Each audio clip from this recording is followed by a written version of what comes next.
Goeiedag almal, welkom by Nuuspot. Dit is Vrydag 21 Augustus 2026 en hier volg die nuus. Ons begin in die Wes-Kaap waar ernstige kommer oor politieke geweld heers na die skietdood van die 48-jarige Aubrey Tsengwa, 'n ANC-raadslid van Wijk 8 en oud-burgemeester van Knysna. Tsengwa is Woensdag aand in Joodse kamp op pad huis toe doodgeskiet. Hierdie voorval volg op die moord op Victor Molosi, wat in Julie 2018 as ANC-raadslid van dieselfde wijk buite sy huis in Concordia doodgeskiet is. Die Wes-Kaapse regering waarsku dat hierdie patroon van geweld 'n groot bron van kommer is met die munisipale verkiesing om die draai. In KwaZulu-Natal is nog 'n ANC-politikus die slagoffer van 'n sluipmoord. Sibusiso Kwela, die raadslid vir Wijk 17 in die eThekwini munisipaliteit, is donderdag in Klaarwater naby Mariannhill doodgeskiet nadat 'n onbekende man hom onder 'n valse voorwendsel uit sy kantoor gelok het. Die skieter het weggehardloop en die motief vir die moord is nog onbekend. Die KwaZulu-Natalse taakspan wat politieke moorde ondersoek, het reeds die ondersoek oorgeneem. In Limpopo moes 'n 36-jarige man vroeg Woensdagoggend in die dak van sy huis in die Mokwati nedersetting in Mokwakwaila wegkruip toe 'n bende van minstens 19 gewapende rowers sy huis geplunder het. Kolonel Malesela Ledwaba, die polisiewoordvoerder in Limpopo, het bevestig dat die bende 'n onbekende bedrag geld en 'n Toyota Hilux bakkie gesteel het.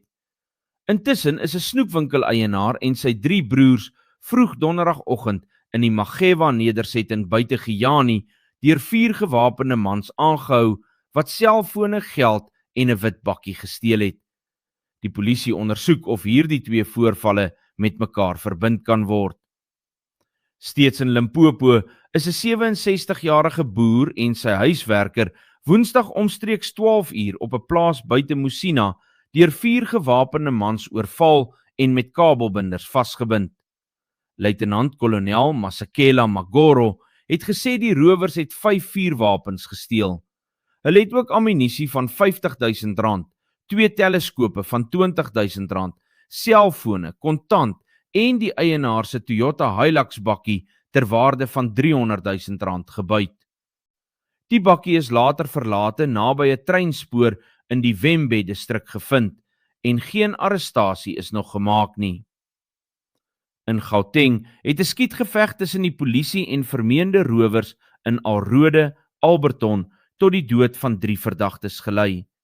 Die voorval het donderdagmiddag in Verenigingweg plaasgevind nadat 'n man vroeër by sy huis van 'n onbekende bedrag geld beroof is. Lede van die taktiese reaksie-eenheid het die verdagtes se voertuig opgemerk, waarna die insittendes op die polisie losgebrand het. Die polisie het teruggeskiet en is bygestaan deur die lugafdeling van die Gautengse verkeerspolisie, as ook Cap Security en Trekker Connect, waarna al 3 verdagtes op die toneel doodverklaar is. In die Oos-Kaap is 3 buitelandse burgers tussen die ouderdomme van 28 en 45 jaar Woensdag by 'n lodge in die Selfwel-omgewing buite Bathurst in hegtenis geneem. Kolonel Sipokazi Mawisa het bevestig dat daar tydens 'n gesamentlike operasie op 20.155 eenhede per lemoen met 'n waarde van R5 miljoen beslag gelê is. Die klopjag omstreeks 12 uur is uitgevoer deur die Departement van Bosbou, Visserye en die Omgewing met die hulp van die polisie se snelwegpatrollie en die gespesialiseerde taakspan. Op die politieke front gaan Ndumiseni Ntuli, die ANC hoofsweep in die parlement, strafregtelike klagte teen die Demokratiese Alliansie se parlementslid Dr. Mark Burke aanhangig maak. Dit volg nadat die Demokratiese Alliansie besluit het om Burke uit die staande komitee oor finansies te verwyder, omdat 'n maatskappy waarvan hy 'n begunstigde is, deur die Suid-Afrikaanse Reserwebank ondersoek word. George Mikalakis, die Demokratiese Alliansie se parlementêre leier, het gesê die besluit is uit groot versigtigheid geneem. Maar die ANC voer aan dat 'n komitee herskikking nie voldoende aanspreeklikheid is nie. In Gauteng is 'n 27-jarige man Woensdag in Ekurhuleni in hegtenis geneem in verband met die moord op 2 polisiebeamptes van die teenbende-eenheid en 2 vroue in Reigerpark. Die slagoffers, Jaden Magerman en Rolien Lessen, is op 7 Augustus doodgeskiet, waarna konstabels Tapelo Tlomatsane en Spiwe Sibeko vermoor is toe hulle op die skietery gereageer het. Kolonel Katlego Mogale het bevestig dat hierdie derde verdagte vandag in die Boksburg Landdroshof sal verskyn, terwyl die ander 2 verdagtes, Regan Collis en Jamai Meyer, op 25 Augustus om borgtog sal aansoek doen. In die parlement sal die EFF se mosie van wantroue in die spreker van die nasionale vergadering, Toko Didiza, aanstaande Woensdag 26 Augustus tydens 'n virtuele sitting aangehoor word. Die mosie is deur Julius Malema ingedien nadat Didiza geweier het om president Cyril Ramaphosa se interdik teen die Phala ondersoek teen te staan. Hoewel parlementslede soos Hlengiwe Nkalipi en Natasha Ntlangwini aangedring het op 'n fisieke sitting, het die ANC hoofsweep Mdumiseni Ntuli gesê die sitting sal virtueel bly sodat lede aan verkiesingsveldtogte kan werk. In die Brakpan Landdroshof duur die borgtogverrigtinge voort vir 6 beskuldigdes, waaronder die geskorste adjunkhoof van die Ekurhuleni Metropolisie Julius Mkwanazi in verband met die moord op Emmanuel Mbense in 2022. Die verdedigingsadvokaat Marius van Wyngaard het donderdag geargumenteer dat sy kliënt Kobus Janse van Rensburg reeds die toneel verlaat het voordat Mbense vermoor en sy liggaam in die Spaarwaterdam in Nigel gedimp is. Die ondersoeker van die onafhanklike polisie ondersoekdirektoraat, Nomsa Masuku, het egter getuig dat daar 'n sterk saak teen hom is en dat al die beskuldigdes met 'n gemeenskaplike doel opgetree het, waarna die saak na 27 Augustus uitgestel is. In die Wes-Kaap is 'n 16-jarige seun van Malmesbury na die Valkenberg Psigiatriese Hospitaal verwys vir 'n geestesgesondheidsevaluering, nadat die staat sy aanklagte van 11 na 15 vermeerder het. Die tiener word beskuldig van bande met die internasionale ekstremistiese 764-netwerk wat kinders teiken vir seksuele uitbuiting. Erik Ntabazalila, woordvoerder van die nasionale vervolgingsgesag, het bevestig dat die hof die klagstaat en alle bevele verseël het om die minderjarige se identiteit te beskerm.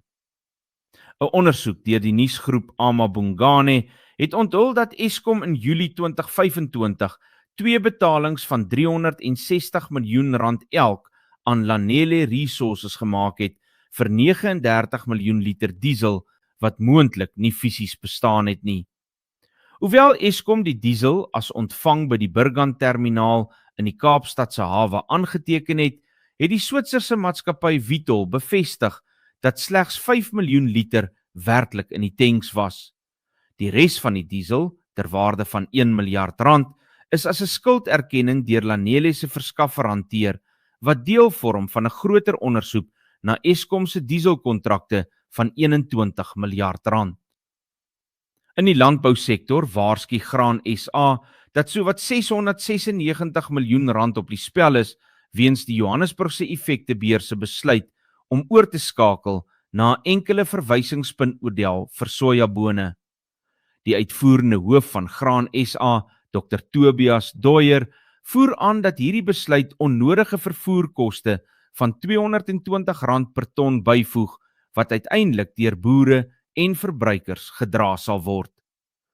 Die Johannesburgse effektebeurs beplan om Driefontein vanaf 1 Maart 2027 as die nuwe sojaboon-verwysingspunt in die plek van Randfontein te gebruik, terwyl Graan SA reeds met dringende regstappe begin het om dit te verhoed. In die Sentraal-Afrikaanse Republiek is 'n goudmyn naby die Kameroense grens tydelik gesluit nadat die ineenstorting van ondergrondse tonnels tot 'n groot ramp gelei het. Rufen Benan Beltongou, die minister van Landbou, het bevestig dat die amptelike dodetal op 49 staan, maar plaaslike bronne berig dat tot 100 mense dood is en talle steeds onder die puin begrawe lê. Die ineenstorting by die Moskou RCA-myn het tot erge grondverskywings gelei en reddingspogings moes weens swaar reën opgeskort word. In die buiteland het Noord-Korea donderdag sowat 10 kortafstand ballistiese missiele oor 'n afstand van 300 km na sy oostelike waters afgevuur. Die lansering volg nadat Kim Yo-jong, die suster van die Noord-Koreaanse leier Kim Jong-un, 'n aanbod van die Amerikaanse president Donald Trump om die Uchi Freedom Shield militêre oefeninge met die helfte te verkort van die hand gewys het. Suid-Korea se Nasionale Veiligheidsraad het die lansering ten sterkste veroordeel en Noord-Korea versoek om dadelik op te hou met die toets van ballistiese missiele. In Kalifornië is 5 nuusverslaggewers en 2 weermagtegnisie maandag vir meer as 30 minute onderskoot deur veiligheidspersoneel by die Vandenberg Space Force basis aangehou. Die joernaliste van publikasies soos Newshawk en Kate was op pad na 'n seremonie vir 'n nuwe opleidingsfasiliteit toe hulle vir ongemagtigde indringers aangesien is. Die 2 weermaglede is geboei terwyl die joernaliste op 'n sypaadjie moes sit, wat daartoe gelei het dat hulle die geleentheid misgeloop het. In Washington het die nasionale skout van die Verenigde State Woensdag 'n rekordvlak van $40 triljoen oorskry, net 5 maande nadat dit $39 triljoen in Maart bereik het. Kush Desai, 'n woordvoerder van die Withuis, het gesê die Trump-administrasie fokus daarop om vermorsing in federale besteding te verminder te midde van stygende verdedigingskoste vir die oorlog in Iran.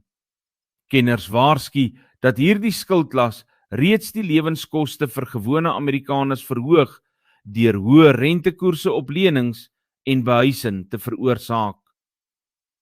In Nigerië het minstens 46 mense, hoofsaaklik kinders, verdrink nadat 'n boot met meer as 70 passasiers in die noordwestelike Sokoto-staat omgeslaan het. Die polisiewoordvoerder Ahmad Rufai het bevestig dat 46 liggame naby Gorou gevind is, terwyl 16 mense gered is en 15 steeds vermis word. Die kinders was vermoedelik op pad om op 'n reisplaas te gaan werk toe die ongeluk gebeur het, wat weer eens die gebrek aan wetstoepassing op Nigeriese waterweë beklemtoon. Ons sluit af in België waar die Universiteit van Gent 'n Amerikaanse akademikus, Nathan Kofnas, geskort het nadat hy beskuldigings van plagiaat teen die oorlede Cambridge professor Jason Ardai gelê het. Ardai, wat in 2023 Cambridge se jongste swart professor geword het, is verlede week op die ouderdom van 41 oorlede, te midde van intense openbare ondersoek wat deur baie as rassisties beskryf is. Die rektor van die universiteit, Petra de Sitter, het bevestig dat 'n voorlopige tugondersoek teen Kofnas begin is, weens die instelling se verbintenis tot menswaardigheid en teen diskriminasie. Dit was vandag se nuus, net hier op Nuuspot, die tuiste van Afrikaanse stories agter wie nuus.